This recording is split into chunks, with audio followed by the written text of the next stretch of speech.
બોહરનો કોણીય વેગમાનનો અધિતર્ક હાઇડ્રોજન પરમાણુના ઇલેક્ટ્રોનની જેમ જ ઉપગ્રહને પણ લાગુ પાડી એમ ધારીને એનો ક્વોન્ટમ અંક નક્કી કરો. હવે તમારે બોહરવાદ જે છે, બોહરવાદ શું કહે છે આપણને કે આ ન્યુક્લિયસ છે અને અહીં આગળ પ્રોટોન ને ન્યુટ્રોન અહીં આગળ હોય અને એની આસપાસ ઇલેક્ટ્રોન અહીં આગળ ભ્રમણ કરતો હોય તો સેમ સિચ્યુએશન થઈ ગઈ. જુઓ, આ પ્રોટોન દુનિયાનું સૌથી નાનું બંધારણ અને આ દુનિયાનું સૌથી મોટું બંધારણ, આ બંને વચ્ચે જો બોહરને અધિતર્કને આપણે અહીંયા લાગુ પાડીએ તો તમારે એનો ક્વોન્ટમ અંક n શોધવો છે. શું શોધવો છે? મુખ્ય ક્વોન્ટમ અંક. આ n એટલે કહેવાય શું? મુખ્ય ક્વોન્ટમ અંક. એ આપણે શોધવો છે. કોની માટે? ઉપગ્રહ અને પૃથ્વી માટે. જે રીતે આપણે ઇલેક્ટ્રોન અને પ્રોટોન માટે શોધીએ છીએ તો એ વખતે આપણે સૂત્ર યાદ કરો, એનું કોણીય વેગમાન બરાબર આપણે લખતા હતા h/2π ના પૂર્ણ ગુણાંક હોય તો આ n બરાબર 1 2 3 4 5 લખતા હતા અને કોણીય વેગમાન. આ કોણીય વેગમાન મેં તમને આગળ સમજાવ્યું કે L = r ક્રોસ t, જે 11મા ધોરણમાં આવે છે. એટલે તમે r અહીંયા આગળ ક્રોસની જગ્યાએ તમે લખી શકો છો p અને sin 90 ડિગ્રી થાય. આ તમે 11માં ભણી ગયેલા છો એટલે અહીંયા આગળ તમારી જોડે આવશે rp. rp ને લખી શકીએ rmv, બરાબર. ત્યાં આગળ તમે લખી શકો છો mvr પણ લખી શકો છો nh/2π. ક્લિયર? આ તમારી જોડે બોહરનો અધિતર્ક છે. આ બોહર અધિતર્ક મુજબ, બોહર અધિતર્ક અથવા તો સ્વીકૃતિ મુજબ આપણી જોડે આ સૂત્ર એક છે. હવે એની અંદરથી આપણે n નું સૂત્ર તારવવું છે. શું કરવું છે? n ની કિંમત આપણે તારવવી છે. ખ્યાલ આવ્યો? બોલો, n ની કિંમત મારે આમાંથી તારવવી છે. તો હવે અહીંયા આગળ સ્મોલ m એ તમને 10 kg આપેલો છે. એની ત્રિજ્યા જે આપેલી છે આ rn ની ત્રિજ્યા થઈ ગઈ, આ rn થઈ ગઈ, આ ત્રિજ્યા છે, બરાબર. m તમને આપેલું છે અને v તમારે આગળ શોધવો પડશે. તો v આપણે ઉપરથી શોધી શકાય. જો v બરાબર શું લખાય? તો v બરાબર આખો પરિઘ ભાગ્યા એનો સમય. તો પરિઘ એટલે શું થયો? તો 2πr થયો અને અપોનમાં સમય એટલે આવર્તકાળ t થાય. તો આ વેલ્યુ અહીં તમે પુટ કરો આની જગ્યાએ તો અહીંયા આગળ તમારી જોડે થશે m 2πrn લખો અહીંયા આગળ અપોન અહીંયા આગળ આવશે t into rn is equal to nh/2π. therefore અહીંયા થઈ જશે 2πm rn² t is equal to nh/2π થશે. ક્લિયર આટલી વસ્તુ? ચલો, હવે આની અંદરથી તમારે શોધવાનું છે શું? 2πrn, બરાબર. ચલો, અહીંયા આગળથી તમારે કરતા n ને બનાવો છે તો આ 2π એની જોડે ગુણાકારમાં જતો એટલે n is equal to 4π² m rn². આ બધા ઉપર જતા રહેશે અને અપોન h into t.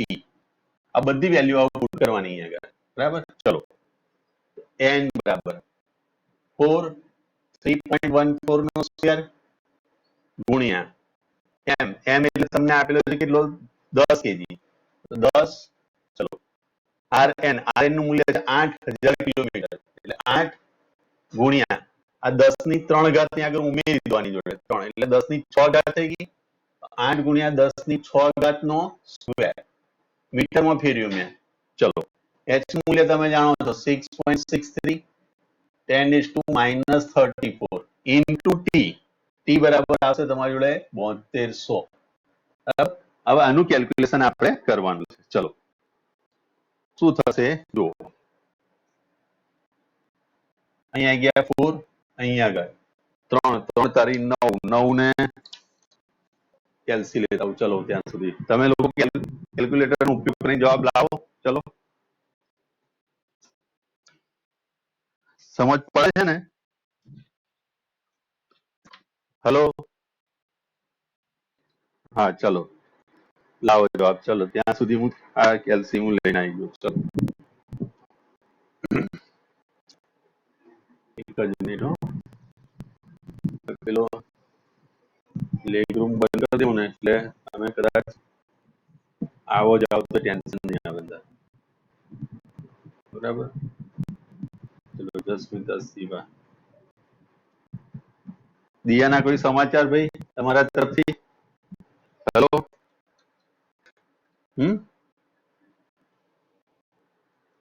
નથી. ચલો 9.85 ગુણ્યા 10 ઇન્ટુ 68 થશે. 100 ની 12 ઘાત થઈ જશે. છેદની અંદર 6.63 ગુણ્યા હું 72 કરી દઉં, આ બે મીંડા કટ કરી દઉં, ત્યાં આગળ આવશે 10 ની -32 ઘાત. -32 ઘાત એટલે +32 ઉપર થઈ ગઈ. ચલો હવે અહીંયા આગળ ત્યાં 10 હું કાઢી નાખું એટલે અહીંયા આગળ આ 32 એટલે એક 5 થઈ જશે, અહીંયા આગળ એક ઉમેર 33 કરી દો એટલે 5 અને અહીંયા આગળ થઈ જશે 35. બરાબર, આના 35 થઈ ગયા એટલે 10 ની 35 ઘાત. ચલો હવે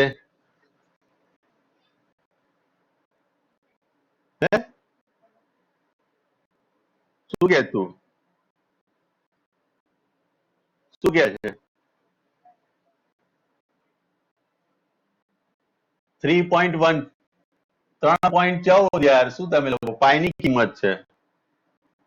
ચલો ગુણ્યા 4 ગુણ્યા 64 ભાગ્યા 6.63 ભાગ્યા 72 બરાબર આવશે તમારી જોડે કિંમત આવશે 5.28 28 આટલો આવશે. બરાબર, જોઈ લો. એમાં 45 કેમ ના થઈ ગયા છે? 32 ને 34 હા 45 હશે. હું 45 જોઈ લો, આટલો અંક આવે n બરાબર. therefore તમે કહી શકો n is equal to આ કિંમત. ચલો છે કોઈ કન્ફ્યુઝન? હેલો. ચલો મને થોડું અંધારું પડે છે, લાઈટ કરી દેવું છું.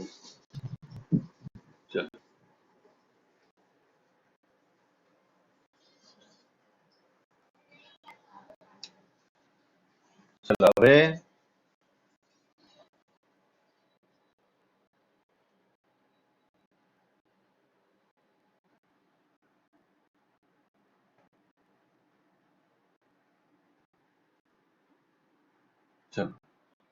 હવે તમને શું કીધું છે કે ઉર્જા સ્તરો. બરાબર, હાઇડ્રોજન ના ઉર્જા સ્તરો સમજાવો. આ પણ 2 થી 3 માર્ક નો સવાલ બને, 2 કે 3 માર્ક. બરાબર, આપણે ઉર્જા શોધી લાયા છે. હાઇડ્રોજનની ઉર્જા એ આપણે આગળના સૂત્રમાં ભણી આવ્યા. શું લખ્યું હતું? -13.6 EB ભાગ્યા n². અથવા તો તમે આ સૂત્ર વાપર્યું હતું, યાદ કરી દો કે me⁴ -me⁴ upon 8 ε² h² into n². આ બધાની કિંમત આપણે મૂકીએ ને એટલે આટલો જવાબ આવે.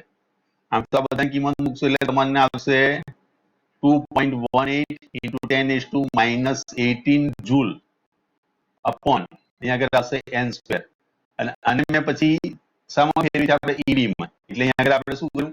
1.6 into 10⁻19 વડે એને ભાગી નાખ્યા. આ EB માં કન્વર્ટ થયું. આ EB માં જે કન્વર્ઝન થયું એ આ છે 13.6. ખબર પડી? હેલો, ખ્યાલ આવ્યો?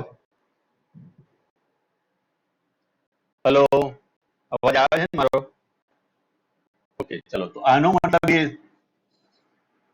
મતલબ એ થયો કે તમારી જોડે હવે n જે પ્રમાણે મૂકશો, જો n બરાબર તમે 1 મૂકશો એટલે કે લઘુત્તમ થયું. લઘુત્તમ એટલે કે એની ધરાવસ્થા થાય. n બરાબર 1 મૂકે એને કહેવાય એની ધરાવસ્થા. n બરાબર 2 લઈએ એને એની કહેવાય પ્રથમ ઉત્તેજિત અવસ્થા. પ્રથમ ઉત્તેજિત અવસ્થા. ક્લિયર? n બરાબર જો હું 3 મૂકીશ તો એને કહેવાશે બીજી દ્વિતીય ઉત્તેજિત અવસ્થા. n બરાબર જો હું 4 લેવું તો એને કહેવાય ત્રીજી ઉત્તેજિત અવસ્થા. બરાબર, જો n બરાબર 1 ની અંદર જે ઇલેક્ટ્રોન હશે, દાખલા તરીકે આ ન્યુક્લિયસ છે અને આ પહેલી કક્ષા થઈ, આ n બરાબર 1 મી કક્ષા, તો એને કહેવાય ધરાવસ્થા કહેવાય. આ ન્યુક્લિયસ છે. બરાબર, તો આ જે અંતર હશે એ અંતરને A0 કહેવાય. બરાબર, A0 માટે આપણે અગાઉ ભણી ગયા Rn નું સૂત્ર. rn બરાબર આપણે શું લખતા હતા? તો n square h square epsilon not upon pi Z E square M, આ સૂત્ર આપણે યુઝ કર્યું હતું. અને એની અંદરથી n બરાબર જો 1 મૂકી દઈએ તો આ જે થાય એને a0 કહેવાય. તો n square epsilon not square upon pi E square M, આ કિંમત એ તમારી પ્રથમ આ ક્રમે જે ફરશે એને n બરાબર 1 કક્ષા કહેવાય. બરાબર, n બરાબર 1 આ h છે, h નો સ્ક્વેર, n બરાબર મેં 1 લઈ લીધું. એ વખતે જે ત્રિજ્યા થશે એ અવસ્થાને આપણે દ્રવાવસ્થા કહીએ છીએ. બરાબર, આ દ્રવાવસ્થામાં રહેલા ઇલેક્ટ્રોન જો બહાર કાઢવું હોય તો મારે આયનીકરણ એનું શું કરવું? બહાર કાઢવા માટે કેટલી ઉર્જાની જરૂર પડશે? તો 13.6 ઉર્જા મારે બહારથી આપવી પડે. જો ને પ્લસ આટલી ઉર્જા હું આપી દઉં, n બરાબર 1 લઈ લઈએ, તો દ્રવાવસ્થાની ઉર્જા એ તમારી થશે -13.6 eV. જો આટલી ઉર્જા હું પ્લસ કરી દઉં, પ્લસ 13.6 ઉર્જા eV હું બહારથી આપું, તો આની ટોટલ ઉર્જા શૂન્ય થઈ જાય. તો ઇલેક્ટ્રોન ઓટોમેટિકલી અહીંયા આગળથી આ છટકી જાય અને અનંત અંતરે જતો રહે. એટલે એની આયનીકરણ ઉર્જા બતાવે. ક્લિયર? 13.6 જેટલી ઉર્જા જો હું આપી દઈશ તો એની આયનીકરણ ઉર્જા બતાવે. હવે સમજો આ બધી વસ્તુને. આનો જો મારે ચાર્ટ બનાવવાનો હતો તો એનો મારે ગ્રાફ બનાવવો હોય તો આ રીતે રજૂ કરાય કે શરૂઆતમાં જે n બરાબર અહીંયા આગળ 1 મૂકી દેવું, એને કહેવાય એની ધરાવસ્થા.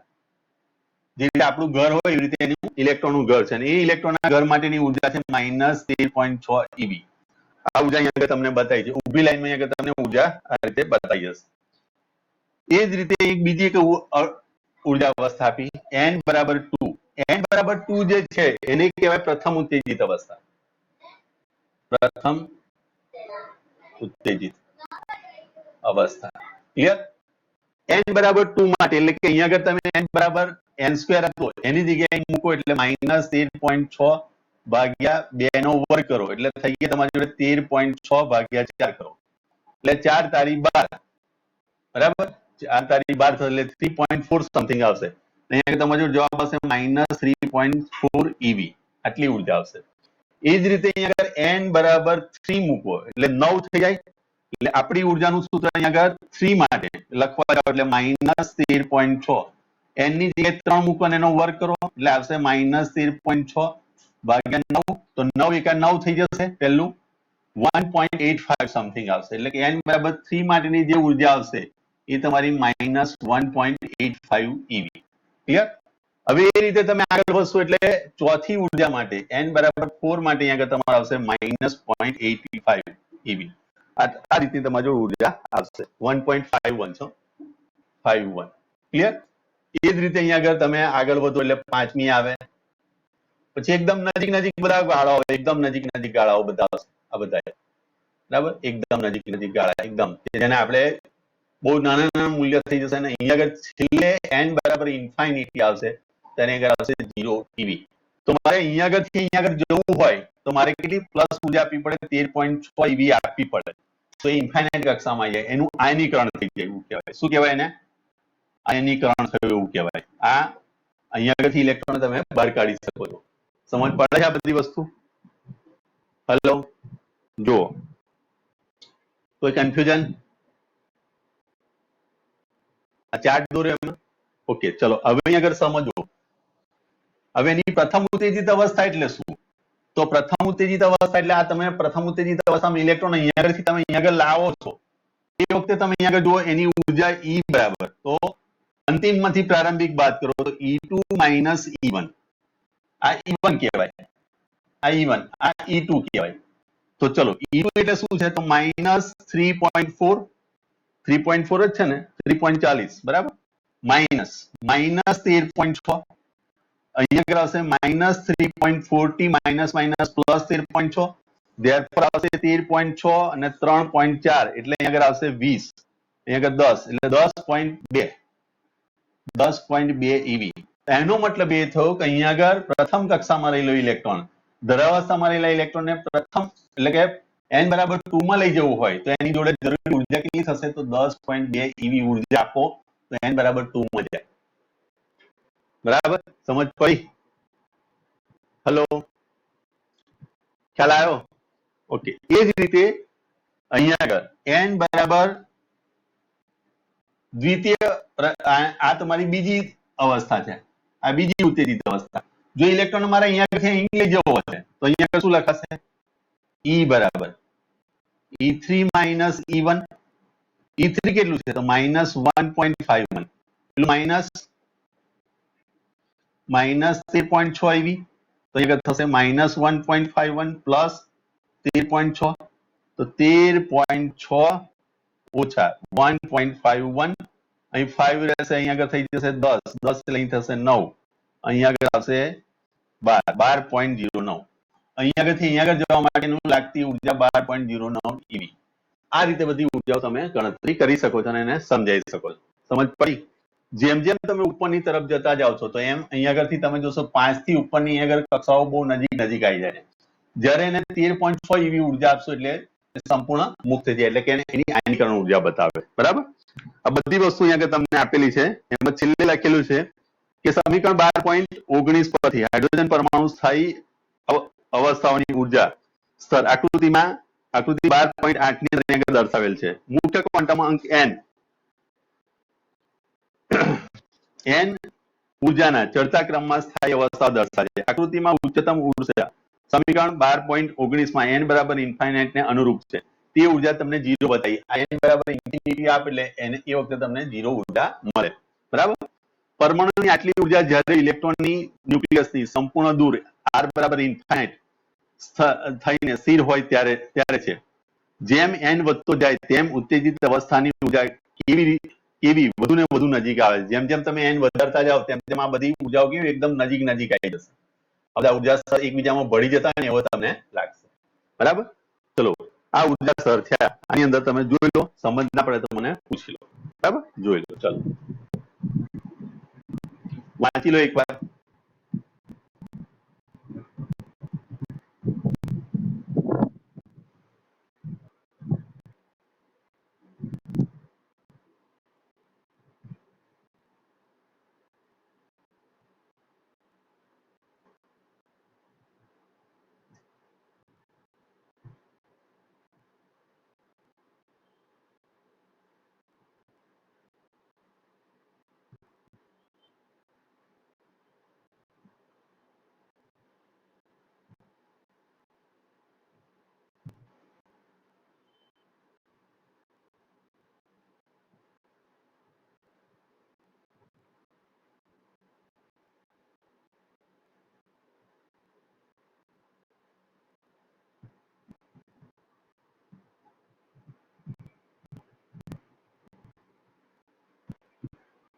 ચલો ખ્યાલ આવી ગયો આમાં?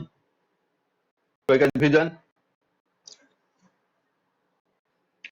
ચલો હવે તમને પ્રશ્ન એવો પૂછે કે હાઇડ્રોજનનો રેખીય વણપટની સમજૂતી આપો. બરાબર? અધરવાઇઝ એવું પણ પૂછે કે ભાઈ હાઇડ્રોજનનો રેખીય વણપટ સમજાવો અને તેના પરથી રીડબર્ગ અચળાંકનું મૂલ્ય તારવો. એવો પણ પ્રશ્ન પૂછાય. બરાબર?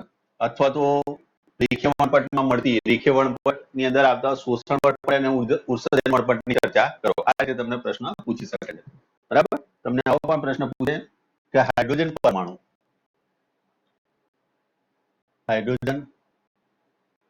પરમાણુ ના રેખીય વણપટની સમજૂતી. આ 4 માર્કનો સવાલ બને. અથવા એમ પણ કે બોહરના વાદ મુજબ આવૃત્તિનું સૂત્ર તારવો અને રીડબર્ગ અચળાંક નું મૂલ્ય તારવી રેખીય વણપટ સમજાવો. આ પણ તમારે 4 માર્કનો સવાલ બને. આમાંથી 2 માર્કનો પણ બનાવી શકે છે, 3 માર્કનો પણ બનાવી શકે છે. બરાબર? ક્લિયર આટલી વસ્તુ? તો પ્રશ્ન પહેલો સમજ પડી ગઈ દરેકને? હલો ચલો હવે હાઇડ્રોજન વણપટનો બોહરવાદ, બોહરના અધિતર્ક મુજબ આપણે એક સૂત્ર જાણીએ છીએ. બોહરના અધિતર્ક મુજબ શું છે? બોહરના સ્વીકૃતિ મુજબ જ્યારે ni કક્ષામાંથી જ્યારે કોઈ nf કક્ષાની અંદર જાય તો આ બે કક્ષાના બરાબર ni અને nf કક્ષાના ઉર્જાના તફાવત મુજબ શું થાય? ફોટોનનું ઉત્સર્જન થાય. ફોટોનનું ઉત્સર્જન થાય છે. આવું કંઈક આપણે ભણી ગયા છે. બરાબર? અહીંયા કે લખતા હતા ડેલ્ટા ઈ બરાબર NH ન્યુ અથવા તો H ન્યુ, આ રીતે આપણે એનો અધિતર્ક આપણે લીધો છે H ન્યુ. બરાબર? તો આનો મતલબ એ થયો દાખલા તરીકે તમે બે ઉર્જા વચ્ચેનો તફાવત લો છો EI માઇનસ EF. બરાબર? EI માઇનસ EF એટલે શું? તો દાખલા તરીકે આ ન્યુક્લિયસ છે, આ EI ની કક્ષા એટલે કે NI કક્ષા, N બરાબર I ની કક્ષામાંથી N બરાબર F ની કક્ષાની અંદર ઇલેક્ટ્રોન અહીંયા આગળ જમ્પ કરે છે, સંક્રાંતિ કરે છે. બરાબર? એ સંજોગોની વાત છે. એટલે કે આની ઉર્જા EI છે, આની ઉર્જા EF છે. એ રીતે તમે વાત કરતા હોય તો ઇઝ ઇક્વલ ટુ અહીંયા આગળ તમારી જોડે આવશે H ન્યુ. આનો તફાવત H ન્યુ જેટલો થાય. હવે અહીંયા આગળ તમે આનું મૂલ્ય મૂકો તો ઉર્જાનું સૂત્ર તમને ખ્યાલ હોવો જોઈએ. તો અહીંયા લખતા આપણે -me⁴ અપોન શું થશે? તો 8 epsilon square h² into ni² minus અહીંયા આગળ -me⁴ upon 8 epsilon square h² nf² is equal to h new. આ h ન્યુ હું આગળ મૂકી દઉં તોય ચાલે, આના બરાબર h ન્યુ. બરાબર? ચલો હવે અહીં જુઓ, therefore h new is equal to આનું સાદરૂપ આપીએ એટલે શું થશે? જુઓ, -me⁴ upon 8 epsilon square h² ni². Minus minus આ પ્લસ થઈ જશે, અહીં થશે me⁴ upon 8 epsilon square h² nf². તો nf² હું પહેલા લેવું તો અહીં પ્લસ થઈ જશે, અહીં આગળ માઇનસ થઈ જશે, તો અહીં આગળ ni પાછળ આવી જશે, nf અહીં આગળ આવી જશે. આટલી વસ્તુ સમજ પડી? કઈ રીતે કરવી?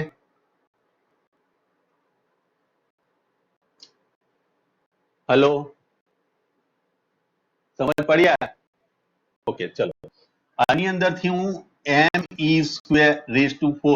me⁴ upon 8 epsilon square h² હું કોમન કાઢું તો અહીં આગળ આવશે 1 upon nf² minus 1 upon ni². અહીં આગળ આવ્યું h ન્યુ. ધેરફોર આ ન્યુ છે, new is equal to me⁴ upon 8 epsilon square h³ આ રીતનું એક સૂત્ર બને 1 upon hf² minus 1 upon ni². હવે તમે એક સૂત્ર જાણો છો, C is equal to new lambda. આ સૂત્ર છે આપણી જોડે. તો એના પરથી ન્યુ બરાબર શું લખાય? તો C અપોન લેમ્બડા લખાય. તો આની જગ્યાએ હું આમ પણ લખી શકું છું C upon lambda is equal to me⁴ upon 8 epsilon square h³ 1 upon nf² minus 1 upon ni². આ જે C છે હું એને નીચે લઈ જઉં, અહીં આગળ C. બરાબર? તો આ સૂત્રમાં આ જે કિંમત બતાવે છે એને રીડબર્ગ અચળાંક કહેવાય. એને R તરીકે લઈ શકાય. તો 1 upon lambda 1 upon nf² minus 1 upon ni². આ સૂત્ર આગળ આપણે બોર પછી લાયમન ફોન્ડ એ બધી સિરીઝ માટે આપણે તૈયાર કર્યું હતું. અને R નું જે મૂલ્ય આવે છે એ લગભગ તમારી જોડે આનું મૂલ્ય જે આ me² upon 8 epsilon square h³ C આનું મૂલ્ય આવશે 1.03 into 10⁷ મીટર ઇન્વર્સ. આ સૈદ્ધાંતિક, બરાબર, આ પ્રાયોગિક મૂલ્ય આવે છે. અને સૈદ્ધાંતિક મૂલ્ય જે આપણે બોરે મળ્યું છે એ 0.7 into 10⁷ મીટર ઇન્વર્સ. આ બંને લગભગ સરખા મૂલ્ય આવે છે, સમાન મૂલ્ય આવે છે. માટે બોરનો વાદ સ્વીકૃતિ એ સાચી છે એ તરફ આપણને લઈ જાય છે. એ લાઈન તમારે અંડરલાઈન કરવાની છે. જુઓ, એ પેરેગ્રાફ તમને આપેલું છે. ચલો અહીં જુઓ,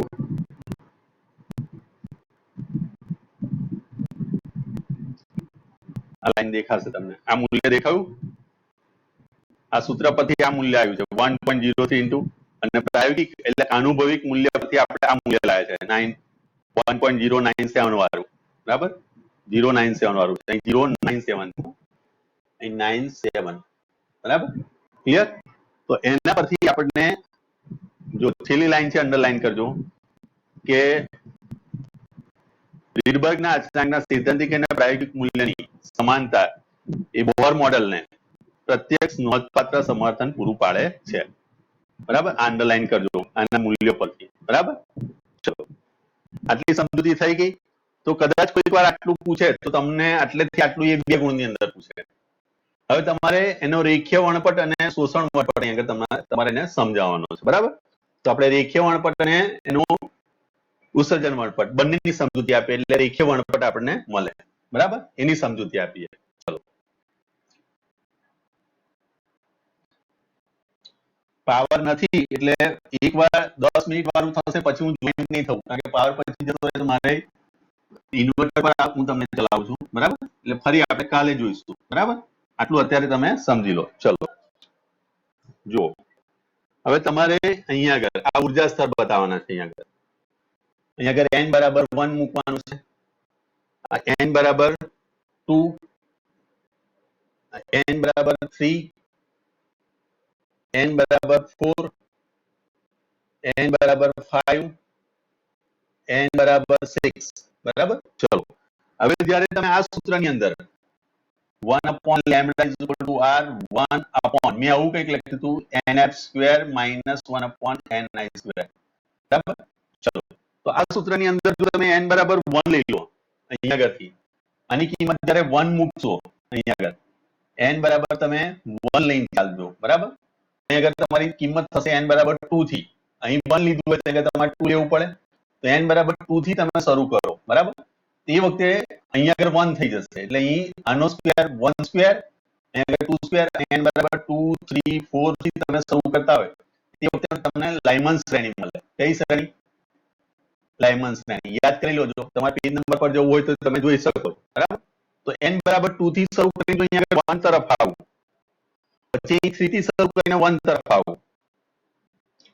n બરાબર 4 થી શરૂ કરીને 1 પર આવું n બરાબર 5 થી શરૂ કરીને 1 તરફ આવું અથવા તો n બરાબર 6 થી શરૂ કરીને 1 તરફ આવું તો આ જે થઈ એ લાયમન શ્રેણી થઈ કઈ થઈ લાયમન શ્રેણી ક્લિયર એ જ રીતે n બરાબર અહીંથી તમે 2 લઈ લો છો અને 3 થી શરૂઆત કરો 3 થી શરૂઆત કરી તો આ જે શ્રેણી થઈ જશે એ બાહમર શ્રેણી થાય યાદ કરી લોજો મેં લખાયું હતું બાહમર શ્રેણી યાદ છે તો n બરાબર 3 થી તમે શરૂ કરો છો અને 2 પર આવો છો બરાબર તો 3 થી 2 પછી 4 થી 2 પછી 5 3 પછી 6 2 બરાબર ક્લિયર 5 આવી ગયું 4 આવી ગયું 3 આવી ગયું તો આ તમારી થઈ બાહમર શ્રેણી ખબર પડશે ને ચલો ચલો સેકન્ડ નંબર તમારી બાહમર શ્રેણી ચલો એના પછી તમારી જોડે 4 પર તમે આવશો એટલે અહીંયા આગળ તમારી જોડે 4 થઈ જશે અહીંયા આગળ તમારી જોડે 3 થઈ જશે બરાબર ચલો તો 3 થી તમે 3 ઉપર આવો છો તમે તો 3 ઉપર એટલે અહીંયા આગળથી તમે આયા કઈ 4 માંથી 3 પર આયા 5 માંથી 3 પર અને 6 માંથી 3 પર તો આ જે શ્રેણી થઈ ત્રીજા નંબરની એ તમારી પાસ 1 થઈ પાસ 1 શ્રેણી એ જ રીતે તમે 4 પર આવો છો પછી આ રીતે જાઓ છો આ તમારી બ્રેકેટ શ્રેણી બરાબર તો આ રીતે તમારે શ્રેણીની સમજૂતી આપવાની છે પણ એનો મતલબ એ થયો કે જ્યારે તમારું n બરાબર 2 ની અંદરથી n બરાબર 1 માં આવે તો એમાંથી ઇલેક્ટ્રોન નું એ ફોટોન જે છે એ ઉર્જા સ્વરૂપે બહાર ફેંકે અને ઉર્જા સ્વરૂપે જ્યારે બહાર ફેંકશે ત્યારે આપણને રંગીન બરાબર રંગીન વર્ણપટ જોવા મળશે એને ઉત્સર્જન વર્ણપટ કહેવાય છેલ્લી લાઈનમાં તમને આપ્યું જુઓ કે પરમાણુ વર્ણપટમાં જુદી જુદી રંગીન પ્રકાશિત રેખાઓ ત્યારે ઉત્પન્ન થાય છે કે જ્યારે ઇલેક્ટ્રોન ઉચ્ચ ઉર્જા કક્ષામાંથી નિમ્ન ઉર્જા અવસ્થામાં કૂદીને ફોટોન ઉત્સર્જન કરે છે આ વર્ણપટ રેખાને ઉત્સર્જન રેખાઓ કહે છે પરંતુ આ જ ઇલેક્ટ્રોન નિમ્ન અવસ્થામાંથી ઉચ્ચ અવસ્થામાં સંક્રાંતિ કરે એ માટે જરૂરી જેટલી ઉર્જા ધરાવતા ફોટોનને જો પરમાણુ શોષે તો એ ક્રિયાને શોષણ કહે છે બરાબર જ્યારે ઓછી ઉર્જામાંથી વધારેમાં જવું હોય તો ત્યાં શોષણ કરવું પડે તો એને અનુરૂપ જે રેખા મળે એને શોષણ રેખા કહેવાય અને એને અનુરૂપ જે આલેખ મળે એ આલેખને શોષણ વર્ણપટ કહેવાય. એ પાછળ તમને આપેલું જુઓ કે ફોટોનને અત્યંત ઓછી ઘનતામાંથી પસાર કરી તેનું સ્પેક્ટ્રોમીટર વડે વિશ્લેષણ કરવામાં આવે તો એક સળંગ વર્ણપટમાં અપ્રકાશિત એવી શોષણ રેખાઓ જોવા મળે. અપ્રકાશિત રેખાઓ વાયુના પરમાણુમાં શોષાયેલી આવૃત્તિનું સૂચન કરે છે. બરાબર. બોહર મોડેલ વડે અપાયેલ પરમાણુ વર્ણપટની સમજૂતીની ઉત્કૃષ્ટ સિદ્ધિ હતી, જેને આધુનિક ક્વોન્ટમ સિદ્ધાંત તરફ વિકાસને પ્રોત્સાહન મળ્યું અને એના માટે એને નોબેલ પ્રાઇઝ મળ્યો. બરાબર. ચલો આટલું જોઈ લો. બરાબર. પછી એક દાખલો જોઈ લઈએ જો ટાઈમ હોય તો. બરાબર.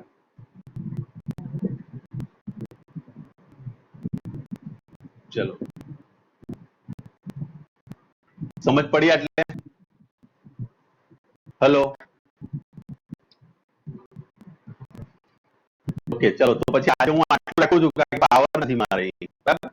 એટલે ફરી પાછું મારે પાવર ખસી જશે તો પ્રોબ્લેમ પાછો. બરાબર. ઓકે. તો કાલે આપણે મળીએ. બરાબર.